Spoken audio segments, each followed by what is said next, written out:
STF legalizou o aborto? Esses assassinos, com essa ideologia, eles vão acabar com o Brasil. Mas afinal, vão legalizar o aborto? Isso era um assunto que eu não queria falar, mas né, devido a esse mar de churume que virou a internet, me senti na obrigação, não é mesmo? E daí tu usa isso de vinheta.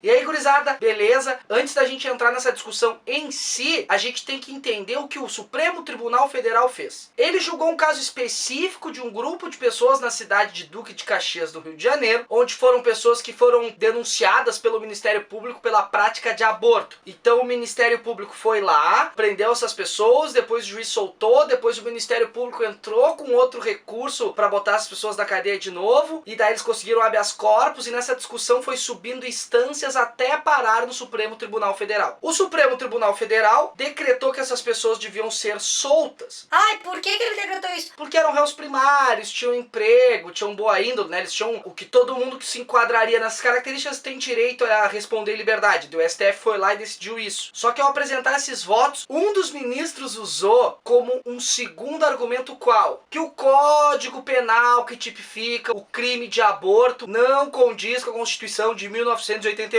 Então tu teve o primeiro argumento do STF para liberar aquelas pessoas, porque elas eram réu primárias, com empregos, etc. E teve um segundo argumento que foi esse em relação ao aborto. De acordo com o ministro, a criminalização antes do terceiro mês viola a autonomia da mulher, o direito à integridade física e psíquica, os direitos sexuais e reprodutivos da mulher, a igualdade de gênero, além de trazer discriminação social com aquela camada de população feminina mais pobre. Foi isso mais ou menos o que o ministro falou, usou como segundo argumento. Ai, quer dizer que tá legalizado então? Não, o Supremo julgou só esse caso especificamente, e onde isso simplesmente não foi taxado de crime. Daí a gente vai ter que entender o que é descriminalizar e legalizar. E daí a gente vai fazer uma alusão com o uso de, sei lá, maconha. Descriminalizar a maconha não é tornar crime o uso. É não tornar crime o uso, o cara pode fumar, né? Não é crime fazer isso. Isso é descriminalizar. Então a pessoa não poderia ser presa porque ela estava fumando. Ah, mas ela vende pra outra pessoa maconha. Bom, daí isso seria tráfico, daí isso é um crime. Legalizar, por exemplo, o uso de maconha seria o Estado permitir esse comércio ilegal, tornar esse comércio legal. Então, sei lá, regulariza, deixa que as pessoas comercializem, né? Deixa que empresas vendam, sei lá, farmácias vendam. Isso seria legalizar o uso da maconha. Então, apesar dessa decisão do STF poder embasar uma série de outros juízes para eles usarem isso como argumento, né? Esse argumento de não classificar as pessoas como criminosas, o STF não decidiu nada em relação a isso. Então é isso que vocês têm que entender. Ele julgou um caso específico, só que veio um segundo argumento, e esse segundo argumento é esse bafafá todo que está acontecendo. Até porque não é da alçada do STF de legalizar. Isso seria competência do legislativo. Aquele que é composto basicamente por 90% de homens, né? Onde nesse último rearranjo a ideologia conservadora está bem presente, onde os grupos religiosos estão bem presentes. Inclusive essas pessoas já estão se organizando para tomar medidas para tentar de alguma forma tornar essas leis de aborto um pouco mais rígidas, porque no Brasil o aborto é permitido em caso de estupro, anencéfalos e risco da mãe. Talvez o legislativo se reorganize agora para tentar tornar as leis mais rígidas. Tá, mas por que causa tanta discussão o aborto? Por uma concepção de vida. Tudo vai e volta em cima desse ponto. Tem grupos, não necessariamente compostos por religiosos, que concebem vida no ato da fecundação. Então vai lá o espermatozoide no óvulo, nesse momento determinada corrente concebe aí a vida. Então aqueles argumentos pró-aborto, Ai, não pode se masturbar porque você está matando. são argumentos toscos, assim, são inválidos, tá? Eles não fazem sentido. E tem uma outra corrente que vai conceber vida quando o feto ele já sente alguma coisa, que seria mais ou menos ali nos 3 meses, quando ele já tem o sistema neural, que daí ele tem sensações, ele sente dor, ele sente, sei lá, frio, calor, ele sente, né? Antes disso, sem sistema neural, ele não sente nada. Essa discussão de concepção de vida não vai ter fim. E daí tu vai ter uma série de argumentos. Meu corpo, minhas regras. O que é um argumento bem válido para quem se posiciona a favor do aborto, por exemplo. Mas daí vem outra pessoa e diz: Ai, tu tá matando, tu tá assassinando, tu tá tirando o direito da criança de existir no planeta Terra. Só que se essa pessoa concebe vida no ato da fecundação, ela também tá certa em termos de argumentos. Fora isso, também tem aquela série de argumentos que concebem o apelo emocional, né? Ai, tu tá falando isso porque tu não foi abortado.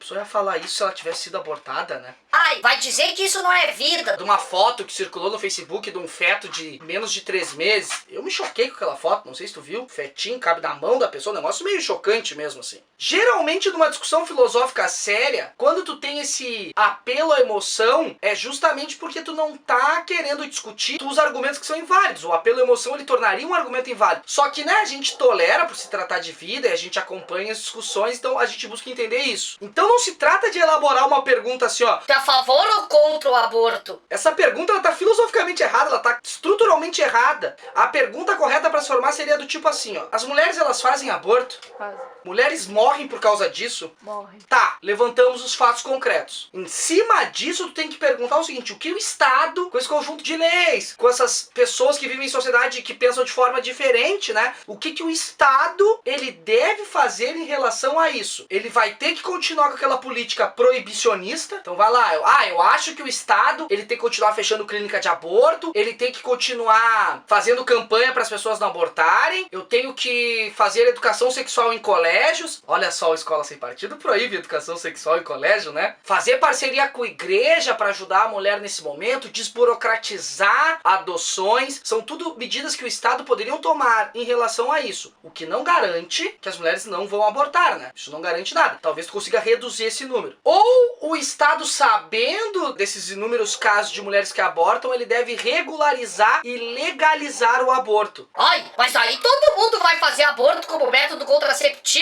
né? Que é um argumento que se usa que é bem forte. Não sabemos e não tem como saber, porque tu não tem um número certo de pessoas que fazem aborto. Tu só tem uma projeção. Até porque, óbvio, se regularizasse e legalizasse o aborto no Brasil hoje, o número de abortos seria muito alto. Óbvio que seria. Porque é questão matemática, né? Essas pessoas vão estar registradas. Então, esses primeiros números seriam muito altos. E daí as políticas teriam que ser justamente de combate a esses números altos. Ah, vamos tentar reduzir esses números altos de pessoas que praticam aborto. Pessoas, são mulheres, né? São pessoas. Então essa é uma discussão sobre direitos, né? Tanto direito sobre o corpo da mulher, direito para quem concebe o feto lá desde o início, mas principalmente essa discussão se trata do quê? O que tu, indivíduo, pensa individualmente e o que a sociedade tem que fazer em relação ao que tu concebe individualmente. Por exemplo, se isso é um problema de saúde pública, tu, indivíduo, tem uma opinião pessoal e tu tem que entender o que o Estado vai fazer em relação com essa tua opinião pessoal. Daí me impressiona uma série de liberais se posicionando contra o aborto, né? Enfim, fica no ar. Eras isso, e aí tu acha que o Estado ele deve permitir essa prática ou continuar proibindo essa prática? Quem tem dinheiro sempre vai ter acesso a métodos seguros de aborto. E quem não tem, faz o quê? Morre? Como é que resolve isso? A gente deve deixar essa discussão sobre o aborto na Câmara Legislativa, onde 90% das pessoas lá são homens? A gente tem que estender essa discussão para a sociedade inteira? E as mulheres, elas também merecem ser ouvidas? Não, elas têm que ser ouvidas nisso tudo. É Câmara Legislativa? Câmara. Ai, mas mesmo assim eu sou contrário ao aborto. Tranquilo, elabora propostas que o Estado possa fazer em relação a isso. A questão é que tu pode ser contra o aborto como indivíduo, né? Assim, eu não acho certo, eu não acho legal, mas não acho errado que seja descriminalizado. Por uma questão de saúde pública, por uma questão de que as pessoas vão continuar fazendo e algumas vão continuar morrendo. Então, tu pode não concordar com a ideia, né? Com o aborto em si, mas não necessariamente achar que isso precisa ser um crime. E aí, tu concorda com a Ana? Era isso. Não te esquece de se inscrever no canal, que isso ajuda bastante. Curtir a página do Face, que isso ajuda bastante. E o que mais que eles têm que fazer é me trazer propostas que não sejam falar sobre política e assuntos polêmicos. Eu acho que o YouTube não pode virar essa groselha de assuntos polêmicos. Eu quero falar de outras coisas, tá? Beijo no cérebro de todo mundo e tchau!